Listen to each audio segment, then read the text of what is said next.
നമസ്കാരം, ഞാൻ doctor Jacqueline. പുതിയൊരു വീഡിയോയിലേക്ക് ഏവർക്കും സ്വാഗതം. ഇന്നത്തെ വീഡിയോ വളരെ റെലവൻ്റ് ആയിട്ടുള്ള, വളരെ സെൻസിറ്റീവ് ആയിട്ടുള്ള ഒരു ടോപ്പിക്കാണ്. അതായത് നമുക്കൊരു സെക്ഷൽ ഡിസബിലിറ്റി അല്ലെങ്കിൽ എന്തെങ്കിലും സെക്ഷലി നമുക്കൊരു പ്രോബ്ലം വന്നാൽ ഏത് ഡോക്ടറെ കാണണം, എവിടെ സമീപിക്കണം എന്നുള്ളത്. ഞാനിത് ഒരു വീഡിയോ ആയിട്ട് ചെയ്യാൻ കാരണം തന്നെ നമുക്ക് ഈസിലി നമുക്ക് മെസ്സേജൊക്കെ അയക്കാവുന്നതുകൊണ്ട് ഒത്തിരി മെസ്സേജസ് വരുന്നു. മിക്കവാറും ഇതിൻ്റെ ട്രീറ്റ്മെൻറ്റിനെ കുറിച്ചുള്ള ഞാൻ ഇതിന് ആരെ കാണണം, എനിക്ക് ഇന്ന പ്രശ്നങ്ങളാണ്, അല്ലെങ്കിൽ പ്രീമച്ചുർ ഇജാക്കുലേഷൻ ആണ്, അതുപോലെ തന്നെ ഇറക്ഷന് പ്രശ്നമുണ്ട്, അല്ലെങ്കിൽ ഇതിനോടുള്ള സെക്സിനോടുള്ള ഒരു ആഗ്രഹം തോന്നുന്നില്ല, നമ്മൾ ഏത് ഡോക്ടറെ സമീപിക്കണം എന്നുള്ളത്. എല്ലാവരും ഇപ്പോൾ ആയുർവേദം ഉദ്ദേശിച്ചിട്ടായിരിക്കില്ല എൻ്റെ അടുത്ത് മെസ്സേജ് അയക്കുന്നത്.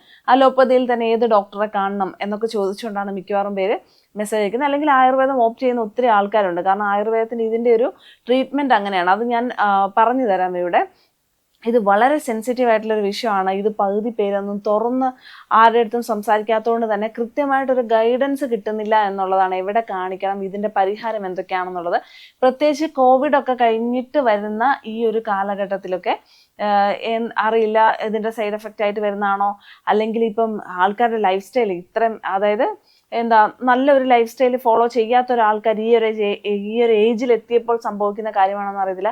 മിക്കവാറും ഒരു റീപ്രൊഡക്റ്റീവ് ഏജിലുള്ള ആൾക്കാർക്ക് ഒരു 28 മുതൽ ഒരു 36-8 വരെ ഒക്കെ വയസ്സ് വരെയുള്ള ആ ഒരു 10 ഇയേഴ്സിലുള്ള ഒക്കെ ആൾക്കാർ സെക്ഷൽ ഡിസബിലിറ്റി വളരെ കാര്യമായിട്ട് അനുഭവിക്കുന്നുണ്ട്. അല്ലെങ്കിൽ പൂർണ്ണമായിട്ടുള്ളൊരു സെക്ഷൽ കഴിവ് ലോസ് അല്ല, എന്നാലും വളരെ കുറഞ്ഞ രീതിയിലേക്ക് വരുന്നുണ്ട് സെക്ഷൽ കഴിവുകൾ, അല്ലെങ്കിൽ അതിൻ്റെ ഒരു ആക്ടിവിറ്റീസ്. അതുപോലെ നേരത്തെ ഞാൻ പറഞ്ഞതുപോലെ പ്രീമച്ചുർ ഇജാക്കുലേഷനും ഇറക്ടൈൽ ഡിസ്ഫങ്ഷനും ഒക്കെയാണ് മെയിനായിട്ട് ഇതിൻ്റെ അകത്ത് കാണുന്നത്. ഇത് മാത്രമല്ല പലതരത്തിലുള്ള പ്രശ്നങ്ങൾ. നമുക്കിപ്പോൾ ഈ സെക്ഷൽ പ്രശ്നങ്ങൾ എന്ന് പറയുമ്പോൾ ആണുങ്ങളെ അല്ലെങ്കിൽ പുരുഷന്മാരെ മാത്രം ഉദ്ദേശിക്കേണ്ട കാര്യമില്ല. സ്ത്രീകൾക്കും പതിവിന് വിപരീതമായി കഴിഞ്ഞ വർഷങ്ങളിൽ അല്ലെങ്കിൽ കഴിഞ്ഞ കാലഘട്ടങ്ങളിലൊക്കെ കണ്ടതിനേക്കാളും കൂടുതലായിട്ടുള്ള കേസസ്, സെക്ഷൽ കേസസ് ഇപ്പോൾ സ്ത്രീകളും മുന്നോട്ട് വന്ന് പറയുന്നുണ്ട് എന്നുള്ളതാണ്. ഇത് ഇത്ര വളരെ കൂടുതലാണെന്ന് ഞാൻ മനസ്സിലാക്കിയത് അതുകൊണ്ട് തന്നെയാണ്. സ്ത്രീകളും കൂടെ പുറത്തു വന്ന് ഒത്തിരി കേസസ് ഇതിനെക്കുറിച്ച് പറയുന്നുണ്ട്. അപ്പോൾ നമുക്ക് ആദ്യമേ നോക്കാം. ആയുർവേദം ഇതിന് വളരെ നല്ല ട്രീറ്റ്മെൻറ്റ് പ്രൊവൈഡ് ചെയ്യുന്നുണ്ട് സെക്ഷൽ പ്രശ്നങ്ങൾക്ക്.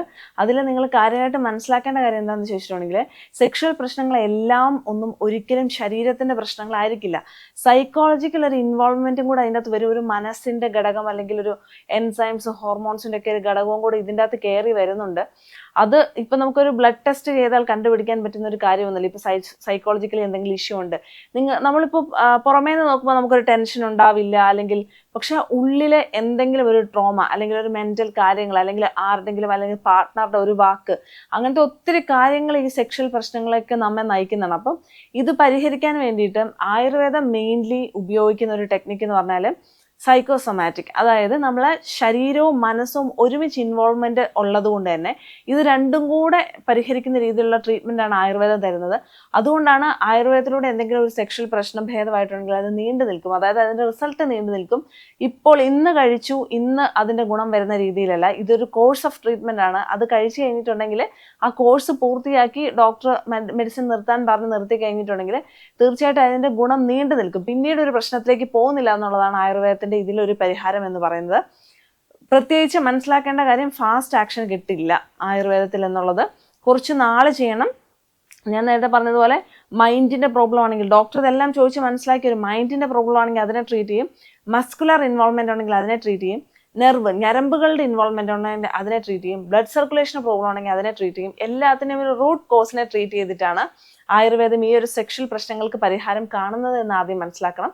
റിസൾട്ടും നീണ്ടു നിൽക്കും, ആക്ഷനും നീണ്ടു നിൽക്കും, പക്ഷേ വളരെ സ്ലോ ആക്ഷൻ ആയിരിക്കും, ഫാസ്റ്റ് ആക്ഷൻ ആയിരിക്കില്ല എന്നുള്ളത് ആണ് ആയുർവേദത്തിൻ്റെ ഒരു പ്രത്യേകത. ഇനി ചില ആൾക്കാർ ഫാസ്റ്റ് ആക്ഷൻ പ്രതീക്ഷിച്ച് പോകും. അലോപ്പതി ട്രീറ്റ്മെൻറ്റ് ഉപയോഗിക്കുന്ന ആൾക്കാരുണ്ട്. അലോപ്പതി ട്രീറ്റ്മെൻറ്റ് ഇല്ലെന്നല്ല, എന്നാൽ ആരെ കാണണം എന്നുള്ളത് നിങ്ങൾക്ക് ഡൗട്ടാവും. നിങ്ങൾക്ക് തീർച്ചയായിട്ടും പുരുഷന്മാരാണെങ്കിൽ ഒരു യൂറോളജിസ്റ്റിനെ കാണാം. അതുപോലെ ആൻഡ്രോളജി എന്നൊരു വിഭാഗമുണ്ട്, ആൻഡ്രോളജിസ്റ്റിനെ നിങ്ങൾക്ക് കാണാം. ആൻഡ്രോളജി എന്ന് പറയുന്ന ഒരു യൂറോളജിസ്റ്റിന് ഈ സെക്ഷൽ കേസസിൽ പ്രത്യേക ട്രെയിനിങ് കിട്ടിയിട്ടുള്ള ആൾക്കാരായിരിക്കും ആൻഡ്രോളജിസ്റ്റുകൾ, അല്ലെ ആൻഡ്രോളജി വിഭാഗത്തിൽപ്പെടുന്ന ഡോക്ടർമാർ. അപ്പം അവരെ നിങ്ങൾക്ക് കാണാവുന്നതാണ് കേട്ടോ. ഇനി നിങ്ങൾക്ക് പൂർണ്ണമായിട്ട് ശരീരത്തിന് യാതൊരു പ്രശ്നമില്ല നമുക്ക് തോന്നുകയും മനസ്സിനാണ് പ്രോബ്ലം എന്ന് നമുക്ക് മനസ്സിലായില്ല, ടെൻഷൻ കൊണ്ടാണ്, അല്ലെങ്കിൽ എന്തെങ്കിലും നമ്മൾ ദാമ്പത്യ ബന്ധത്തിൽ വരുന്ന എന്തെങ്കിലും ഒരു കുഴപ്പം കൊണ്ടൊക്കെയാണ് ഈ പ്രശ്നം വരുന്നത് എന്നുണ്ടെങ്കിൽ തീർച്ചയായിട്ടും സൈക്കോളജിസ്റ്റിനെ, ഒരു ക്ലിനിക്കൽ സൈക്കോളജിസ്റ്റിന്റെ ഒരു സേവനം നിങ്ങൾക്ക് തീർച്ചയായിട്ടും എടുക്കാം. അല്ലെങ്കിൽ അതിലും ഭയങ്കര ടെൻഷനും ആൻസൈറ്റി ഡിസോർഡറും ഒക്കെ ആണെങ്കിൽ സൈക്കാട്രിസ്റ്റിന്റെ സേവനം നിങ്ങൾക്ക് എടുക്കാവുന്നതാണ് കേട്ടോ. അപ്പം ഇത്രയും ഈ വിഭാഗത്തിലുള്ള ഡോക്ടർ, ഞാനിപ്പോൾ ആയുർവേദം അലോപ്പതിയാണ് ഇതിനകത്ത് മെൻഷൻ ചെയ്തിട്ടുള്ളത്. നിങ്ങൾക്ക് ഞാനിപ്പോൾ ഈ പറഞ്ഞ രീതിയിലുള്ള വിഭാഗത്തിലുള്ള ഡോക്ടർമാരൊക്കെ, ഇനി ആയുർവേദത്തിൽ ഏത് ഡോക്ടറെ കാണുന്നുള്ളത്, ആയുർവേദത്തിൽ ഏത് ഒരു BAMS പഠിച്ച ആയുർവേദ മെഡിസിൻ ആൻഡ് സർജറി കഴിഞ്ഞ ഏതൊരു ഡോക്ടറിനും നിങ്ങളുടെ സെക്ഷൽ ഡിസീസിനെ ട്രീറ്റ് ചെയ്യാനുള്ള ട്രെയിനിങ് ലഭിച്ചിട്ടുണ്ട്. നിങ്ങൾക്ക് അതിൻ്റെ അകത്ത് അവരുടെ ആ ഡിഗ്രി കാലയളവിൽ തന്നെ ആ ഒരു ട്രീറ്റ്മെന്റിനെ കുറിച്ചിട്ടുള്ള അറിവുകൾ അവർക്ക് ലഭിക്കുന്നുണ്ട്. അപ്പോൾ കൃത്യമായിട്ട് ട്രീറ്റ് ചെയ്തിട്ടുണ്ടെങ്കിൽ വളരെ ഫലപ്രദമായിട്ട് നിങ്ങൾക്ക് സെക്ഷൽ ഡിസീസസിന് ആയുർവേദം ഒരു പരിഹാരം തരുന്നതാണ്. ഈ ഒരു വീഡിയോ എല്ലാവർക്കും ഉപകാരപ്രദമായെന്ന് കരുതുന്നു. മറ്റൊരു വീഡിയോ വീണ്ടും കാണാം. നന്ദി.